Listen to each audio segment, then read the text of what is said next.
Alors nous voici dans NetVibes, cette application donc qui permet de rassembler l'information en un seul lieu de façon à éviter de lui courir après.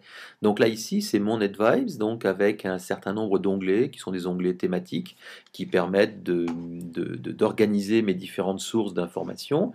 Et dans ma première page j'ai une page d'infos. Alors dans cette page d'infos par exemple j'ai le monde et si je veux voir les derniers titres, alors j'ai paramétré le fait que je voulais voir les 5 derniers titres mais j'aurais pu en mettre 10, 15, 20. Je vais voir par exemple, il y a un titre sur le Wimax, et donc là, j'ai une synthèse de mon titre. Si je veux voir ce qu'il y a dans le site, je clique sur ce petit bouton et je verrai l'article complet tel qu'il est sur le monde. Donc ce que je vois ici, c'est que très rapidement, je peux voir les différentes informations qui sont diffusées et qui sont mises à jour donc sur mon petit widget Le Monde. Et puis j'ai la même chose pour d'autres journaux, pour l'Express, pour Courrier International, etc. Donc tous ces petits cadres d'informations me permettent très rapidement de voir l'essentiel et ensuite de rentrer dans les détails si je le souhaite. Alors donc j'ai ici des sources qui sont des informations en provenance de journaux, mais je peux tout à fait avoir d'autres types de sources. Par exemple, si je passe sur mon onglet techno, j'ai des sources qui sont des blogs. Donc ici, par exemple, si je vais sur le blog Accesso Web, j'aurai donc toutes les informations que Accesso Web a publiées ces dernières heures.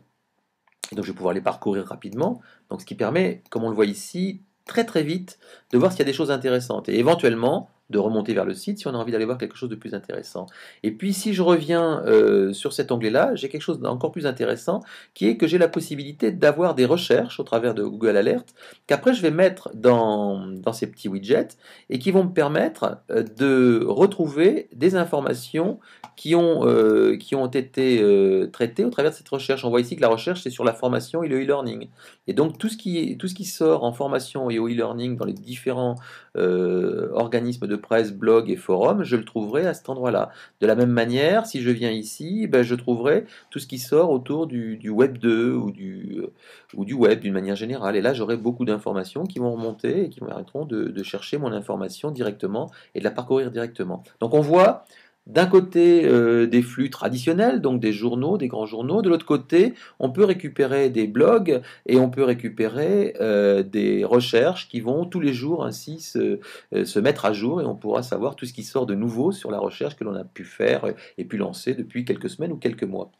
Autre aspect qui est assez intéressant, c'est qu'on peut bien sûr organiser ce portail d'agrégation d'informations, donc de rassemblement de l'information, en créant autant d'onglets que l'on veut. Et donc là, on va créer un nouvel onglet qui va être éventuellement un onglet de test, par exemple. On va l'appeler test 2 hein, pour montrer ça. Dans cet onglet-là, eh bien, je vais pouvoir y ajouter du contenu. Pour y ajouter du contenu, c'est l'endroit dont je vais partir, c'est le haut à gauche.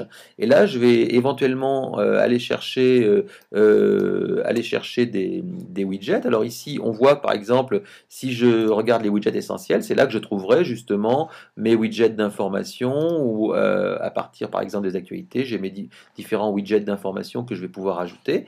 Mais si je cherche des widgets, je vais dire que je cherche par exemple des widgets sur le sud-ouest, je vais trouver un certain nombre d'informations qui me seront fournies et je vais pouvoir les sélectionner. Par exemple, un widget d'aide à la recherche d'emploi, je vais le rajouter à ma page.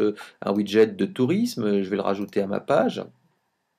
Un widget éventuellement qui traite d'immobilier. Et puis après, bien sûr, ces widgets-là, une fois que je les aurai mis, je pourrais éventuellement les modifier, modifier leurs paramètres.